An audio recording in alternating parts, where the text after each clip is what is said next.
तो last class में हमने वैल्यूएशन किया था अंडर द कस्टम एक्ट, जिसमें हमने import duty and export duty इसके रिगार्डिंग वैल्यूएशन रूल पढ़े थे। अब बात करते हैं आज का जो टॉपिक है हमारा कस्टम का,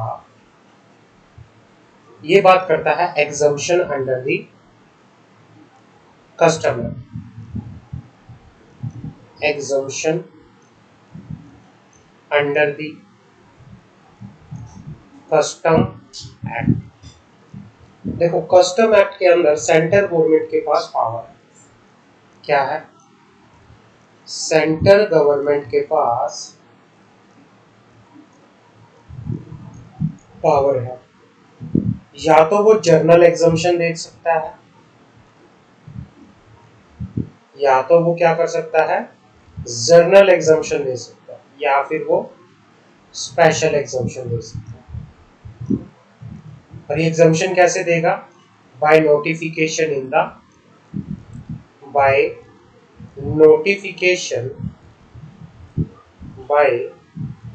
notification in the official gazette। by notification in the official gazette। जो पैराग्राफ 1 है, it is totally discuss about the journal exemption. Journal. Paragraph 2 है, ये बात करता है स्पेशल। तो पहले पैराग्राफ 1 बात करते हैं। सेंट्रल गवर्नमेंट को अगर लगता है, if its central government is satisfied that it is necessary to the public interest to do so, it may by notification in the official gazette exempt generally or subject to such condition as may be specified in the notification which need to be fulfilled before or after the clearance the good of the specific description from the pool or any part of the custom duty।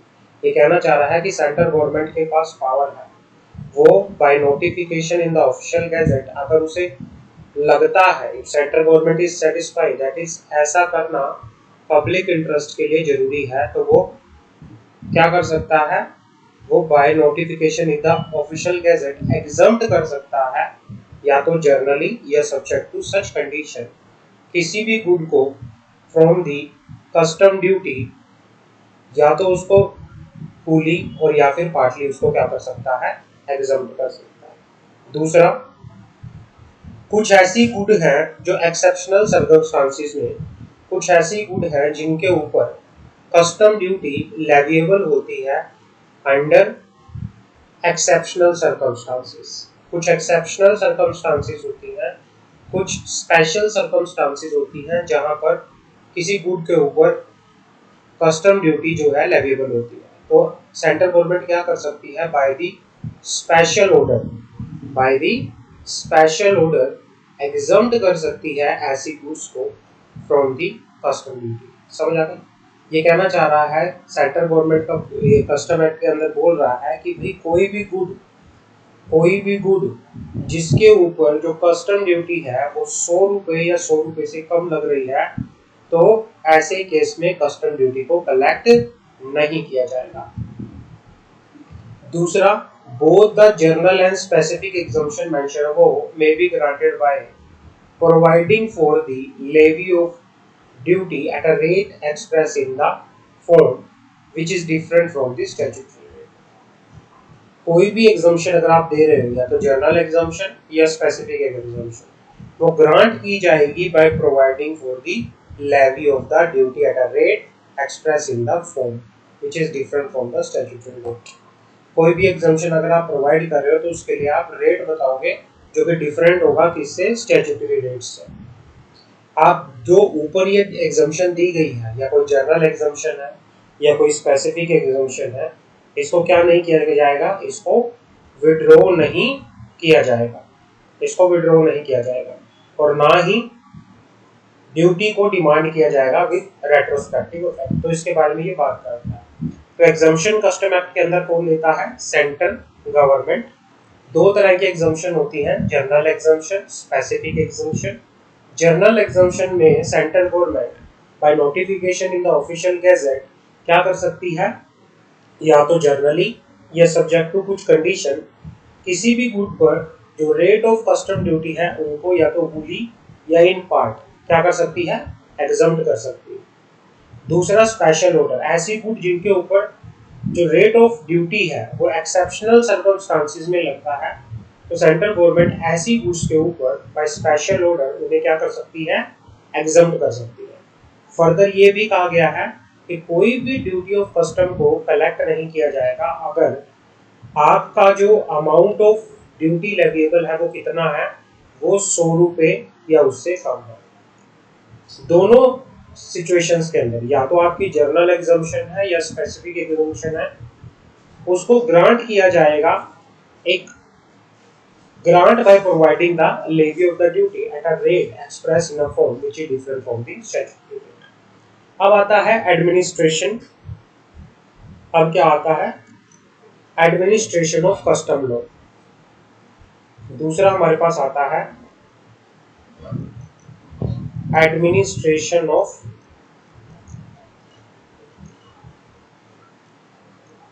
Custom law. Administration of custom law, custom law को administer कौन करता है, custom law को India के अंदर ministry of finance administer करती है। Ministry of finance, government of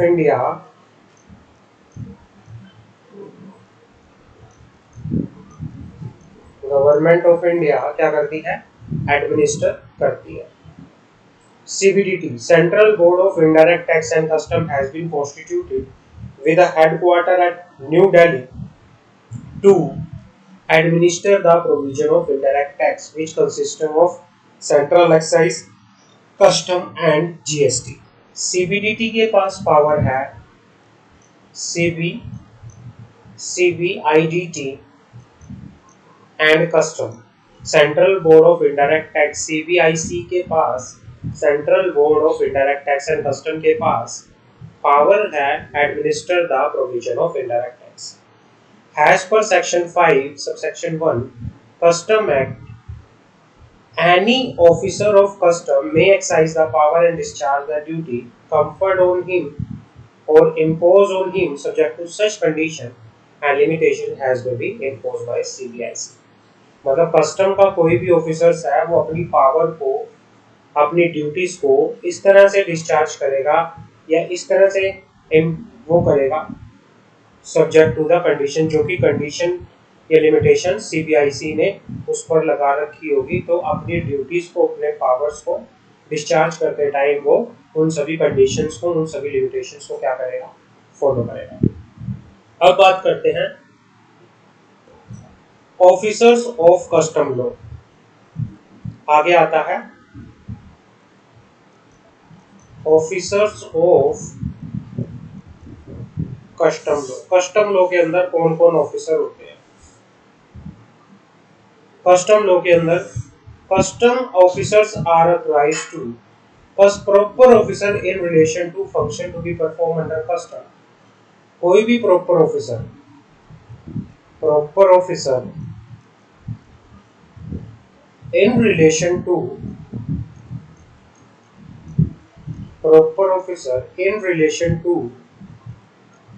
any function to be performed under custom।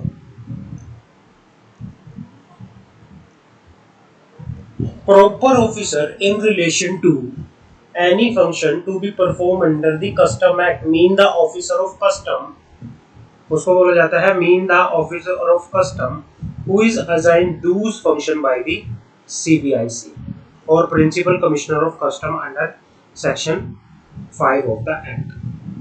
ये कहना चाह रहा है कि proper officer in relation to any function to be performed under Custom Act means proper officer कौन होगा, कस्टम ऑफिसर, वो कस्टम ऑफिसर जिसको who is assigned those function by the CBIC। Officer of custom पहला क्या होगा, officer of custom who is assign those function by the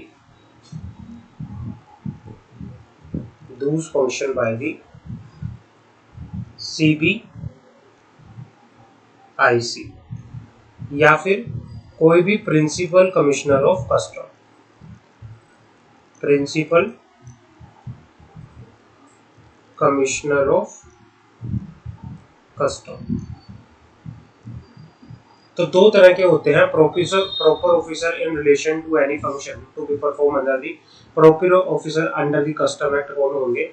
या तो वो ऑफिसर होगा जिसको असाइन किया गया है कोई भी फंक्शन बाय दी CBIC, या कोई भी प्रिंसिपल कमिश्नर होगा जिसको अंडर सेक्शन 5 के अंदर अपॉइंट किया गया है।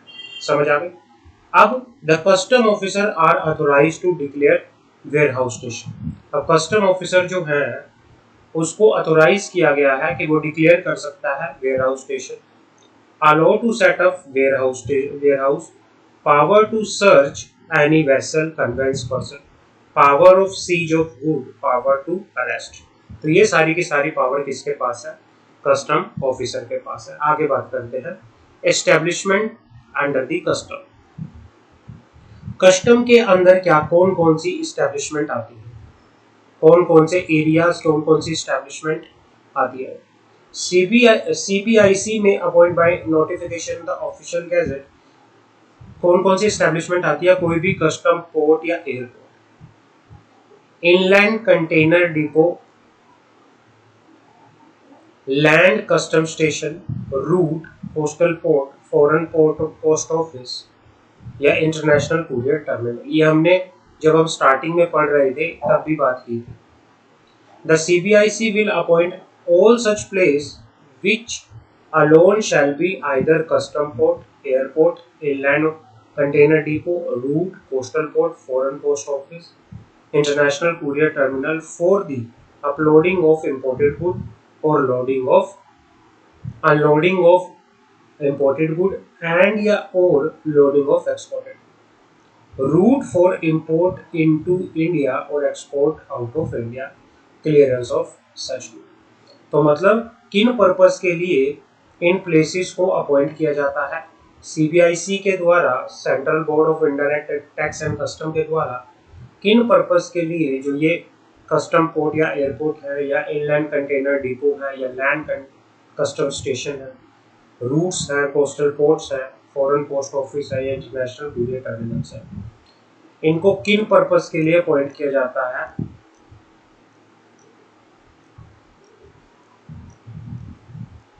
इनको अपॉइंट किया जाता है किन पर्पस के लिए? इनको अपॉइंट किया जाता है, इनको अपॉइंट किया जाता है for the purpose of unloading the imported good या लोडिंग द एक्सपोर्टेड गुड, या फिर route for the import into India या एक्सपोर्ट आउट ऑफ इंडिया या क्लियरेंस ऑफ सच गुड। अब एडमिनिस्ट्रेशन की बात करते हैं। एडमिनिस्ट्रेशन,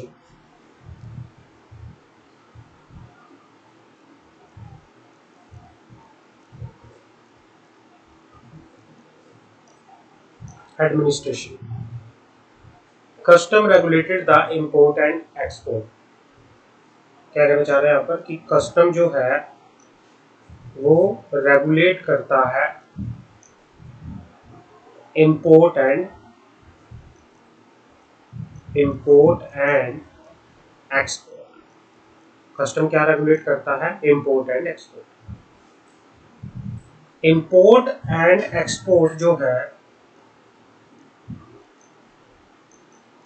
इंपोर्ट एंड एक्सपोर्ट जो है allow only at designated port, और ये सिर्फ एक डेजिग्नेटेड पोर्ट पे ही क्या है? अलाउ। गवर्नमेंट क्या करती है? गवर्नमेंट अपॉइंट करती है पोर्ट। गवर्नमेंट क्या करती है? पोर्ट को अपॉइंट करती है। Custom designate area with in port. Custom क्या करता है? custom designated area within the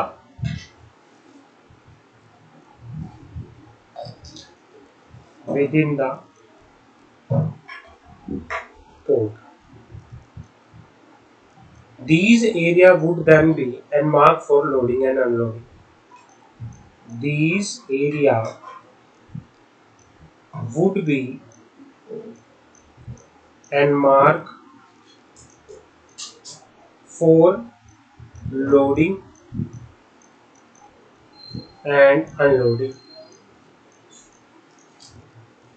custom officers upon two administer, उसके लिए फिर क्या होता है, कस्टम ऑफिसर्स को अपॉइंट किया जाता है. उसके बाद कमिश्नर ऑफ कस्टम को अपॉइंट किया जाता है. कमिश्नर ऑफ कस्टम को अपॉइंट किया जाता है. एंड इस कमिश्नर ऑफ कस्टम को सपोर्ट कौन करते हैं, supported by joint deputy assistant commissioner या अप्रेजर एंड इंस्पेक्टर. तो सबसे पहले क्या हायरार्की रहती है, आपको ध्यान से सुनना. कस्टम किसको रेगुलेट करता है, इंपोर्ट और एक्सपोर्ट को. इंपोर्ट और एक्सपोर्ट सिर्फ डेजिग्नेटेड पोर्ट पे ही अलाउ है. डेजिग्नेटेड पोर्ट जो है कौन अपॉइंट करती है, government. Custom designate area with in the port. These, ये पहला पॉइंट है, ये दूसरा पॉइंट है, ये तीसरा पॉइंट है, ये चौथा पॉइंट है. उसको फिर पांचवा पॉइंट, इस एरिया को एनमार्क किया जाता है for the purpose of loading and loading. और कस्टम ऑफिसर को अपॉइंट किया जाता है एडमिनिस्ट्रेशन के लिए. कमिश्नर ऑफ कस्टम को अपॉइंट किया जाता है और उसको सपोर्ट करने के लिए joint commissioner, deputy commissioner, assistant commissioner, appraisal और इंस्पेक्टर को अपॉइंट किया जाता है. तो इस तरह से एडमिनिस्ट्रेशन चलता है under the custom. Type of port क्या होता है, अब टाइप्स ऑफ पोर्ट. पोर्ट कितनी तरह के होते हैं, सी पोर्ट होता है, एयरपोर्ट होता है, लैंड कस्टम स्टेशन होते हैं, इनलैंड कंटेनर डिपो होता है, कंटेनर फ्रेट स्टेशन होते हैं. कंटेनर फ्रेट स्टेशन होते हैं. पोर्ट कितनी तरह के होते हैं, सी पोर्ट होता है, एयरपोर्ट होता है, लैंड कस्टम स्टेशन होते हैं, इनलैंड कंटेनर डिपो होते हैं, कंटेनर फ्रेट स्टेशन होते हैं. मोड ऑफ क्लियरेंस, किस तरह से कस्टम में से गुड्स को क्लियर कराया जाता है. एक होता है रेगुलर कार्गो, एक होता है कुरियर के द्वारा, पोस्ट ऑफिस के द्वारा, बैगेज के द्वारा, है ना. तो ये सारा किसके द्वारा होता है, इन चीजों के द्वारा होके यहाँ पर चलता है. आगे बढ़ते हैं. Import and export procedure under the custom law. ये इंपॉर्टेंट है, ध्यान से सुनना.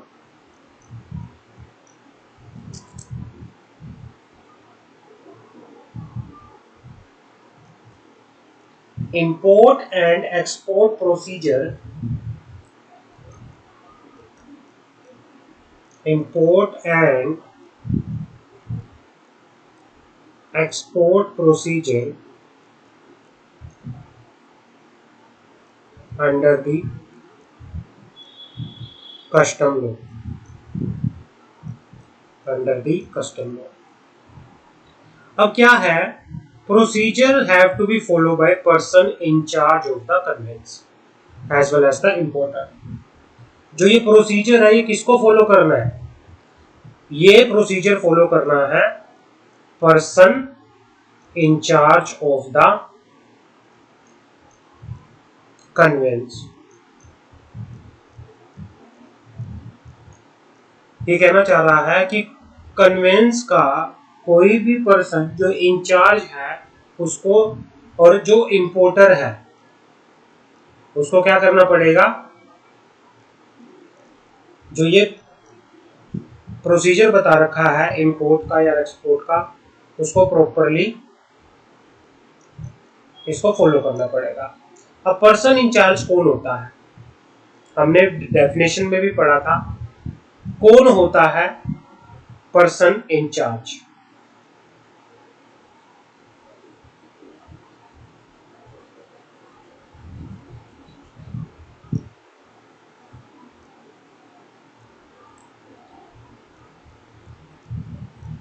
पर्सन इंचार्ज कौन होता है?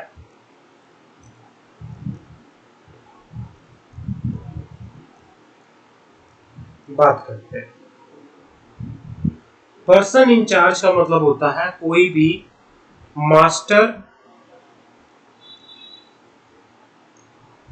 ऑफ द वेसल, कमांडर और pilot of the aircraft,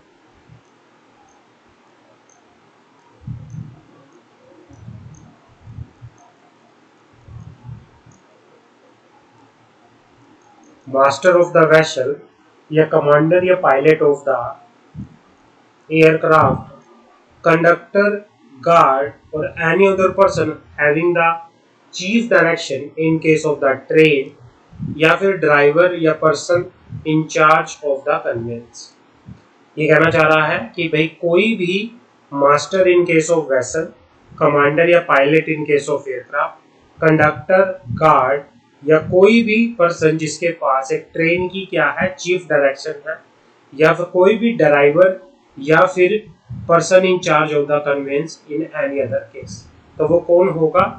person in charge in case of conveyance हो गया। पर चले अब रिस्पॉन्सिबिलिटी क्या है पर्सन इन चार्ज की?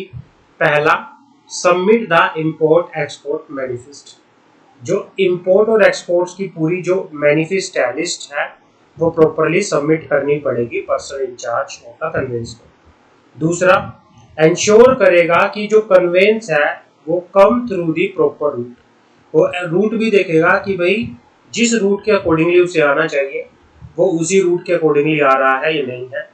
Ensure that the conveyance land at the appropriate place, and the last, ensure that the goods are loaded or unloaded only after the proper permission and order।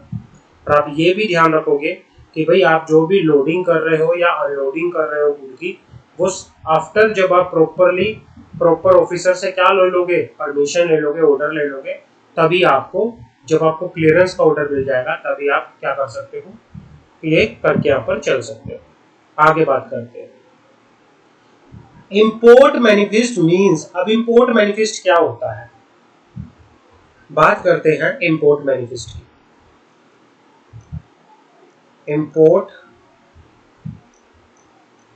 Manifest, import manifest a report, it is a report which is required to be delivered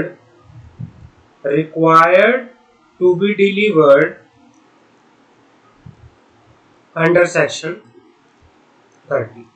ऐसी report जिसको submit करना, जिसको deliver करना under section 30 क्या होता है, mandatory होता है। We state that person in charge of conveyance in case of vessel aircraft shall deliver to the proper officer and import manifest prior to the arrival of vessel aircraft, और in case of vehicle within 12 hours post the arrival of the custom station in prescribe format. ये कहना चाह रहा है कि भाई इसका मतलब क्या होता है, जो आप इंपोर्ट मैनिफेस्ट का मतलब क्या होता है कि ऐसी रिपोर्ट जिसको अंडर सेक्शन 30 के अंदर मैंडेटरी होता है डिलीवर करना। इसमें क्या बताया होता है, इंपोर्ट मैनिफेस्ट में ये बताया होता है कि भाई जो भी person in charge of conveyance है उसने किसी भी वेसल या एयरक्राफ्ट के आने से पहले प्रॉपर ऑफिसर को क्या कर दिया है, इंपोर्ट मैनिफेस्ट को डिलीवर कर दिया है ना, prior to the arrival of vessel aircraft के आने से पहले उसने प्रॉपर ऑफिसर को जो ये मैनिफेस्ट है डिलीवर कर दिया है। या फिर व्हीकल की केस में बात करूं कि भाई उसने कस्टम स्टेशन पर व्हीकल के आने के 12 घंटे के अंदर अंदर क्या कर दिया है, प्रिस्क्राइब फॉर्मेट के अंदर ये रिपोर्ट दे दी है प्रॉपर ऑफिसर को। Also, it is imperative to note that import is complete only when goods so imported are clear from the consumption।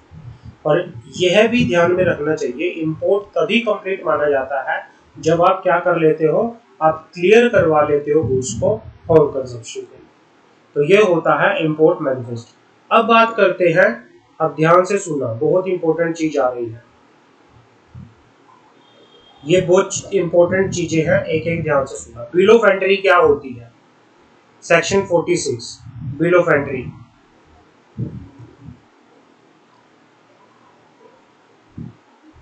Entry of goods on importation, entry of goods on importation, section 46. The importer of any good other than good intent for transit or transshipment, ये कहना चाह रहा है कि importer of good other than good, कोई भी ऐसी good जिसको intended for transit या transshipment, shall make entry therefore by presenting electronically on the custom automated system to the proper officer a bill of entry for home consumption या फिर warehouse in such form and in such manner has been prescribed। ये कहना चाह रहा है कि भाई importer of good है, अगर हम ट्रांजिट या ट्रांसशिप मोड को छोड़ दिया जाए, उन गुड्स की बात नहीं कर रहा, ये इंपोर्टर ऑफ गुड की बात कर रहा है, वो क्या करेगा? shall make entry by presenting electronically on the custom automated system to the proper officer। वो क्या करेगा? एक इलेक्ट्रॉनिक बिल ऑफ एंट्री को, इलेक्ट्रॉनिक एंट्री को प्रेजेंट करेगा प्रॉपर ऑफिसर्स को, a bill of entry for home consumption या फिर warehouse in such form in such manner has been prescribed. Importer of good electronically present करेगा on the custom automated station to the proper officer a bill of entry for home consumption या फिर warehouse in such form in such manner has been prescribed। तो पहला point क्या आता है? Importer of good, importer of good present करेंगे क्या? The bill of entry to the proper officer. और ये बिल ऑफ एंट्री किस पर्पस के लिए होगी? ये बिल ऑफ एंट्री होगी फॉर दी होम कंजम्पशन या फिर फॉर दी वेयर हाउस। ये बिल ऑफ एंट्री किस पर्पस के लिए होगी? या तो ये बिल ऑफ एंट्री होगी फॉर दी होम कंजम्पशन या फिर वेयर हाउस। होम कंजम्पशन का मतलब क्या है कि भाई आपने मान लो लंदन से माल मंगवाया और उसको आपने अपने पर्सनल यूज के लिए, घर के लिए आपने उसको क्लियर करवाना है। या फिर दूसरी चीज क्या है कि भाई आप लंदन से माल लेके आ रहे हो कमर्शियल पर्पस के लिए और उसको आप वेयर हाउस में पहुंचाना चाहते हो, तो इन चीजों के लिए आपको क्या करना पड़ेगा? प्रॉपर ऑफिसर को बिल ऑफ एंट्री देनी पड़ेगी। समझ आ गई? आगे बढ़ते हैं। Provided that principal commissioner of custom, ये कमिश्नर ऑफ कस्टम में in case where it is not feasible to make entry by presenting electronic on the custom station, allow entry to be presented in any other manner। भाई ये कहना चाह रहा है कि जो प्रिंसिपल कमिश्नर है या कमिश्नर ऑफ कस्टम है, अगर उन्हें लगता है कि भाई किसी केस में जहां पर इलेक्ट्रॉनिक एंट्री को प्रेजेंट करना, किसी भी एंट्री को इलेक्ट्रॉनिकली प्रेजेंट करना on the custom automated system में फिजिबल नहीं है, तो उनको प्रिंसिपल कमिश्नर ऑफ कस्टम या कमिश्नर ऑफ कस्टम क्या कर सकते हैं? अलाउ कर सकते हैं to allow entry to be presented in any other manner. फिर आप किसी दूसरे तरीके से एंट्री को देने में क्या कर सकते हैं? अलाउ हो सकते हैं। Provided further that if importer make and subscriber to declaration before the proper officer to the effect that he is unable to vote for the full of information to furnish the particular of goods required under subsection, the proper officer may, pending the production of such information, permit him previously to the entry therefore। To examine the good in the presence of office of custom और to deposit the good in public warehouse appointed under section 50 out without the warehousing the same। ये कहना चाह रहा है कि जहां पर एक इम्पोर्टर को further provided that if importer make or subscriber to the declaration before the proper officer, कि भाई प्रॉपर ऑफिसर को इम्पोर्टर एक डिक्लेरेशन देता है और कहता है कि भाई उसके पास अभी गुड्स के रिगार्डिंग क्या है, पूरी इंफॉर्मेशन नहीं है। मैं अभी क्या नहीं दे सकता कि भाई जो इंपोर्ट में मेरा माल आ रहा है मेरे पास उस माल की प्रॉपर इंफॉर्मेशन, पूरी इंफॉर्मेशन नहीं है। तो प्रॉपर ऑफिसर क्या कर सकता है भाई, pending the production of such information permit him previous to the entry therefore. अब उसको परमिट कर सकता है किस चीज के लिए, previous to the entry of, कि भाई वो गुड्स को क्या कर सकता है, एग्जामिन कर सकता है और अपनी गुड्स को पब्लिक वेयरहाउस में डिपॉजिट कर सकता है। इस चीज के लिए इंपोर्टर को क्या कर दिया जाएगा, अलाउ कर दिया जाएगा।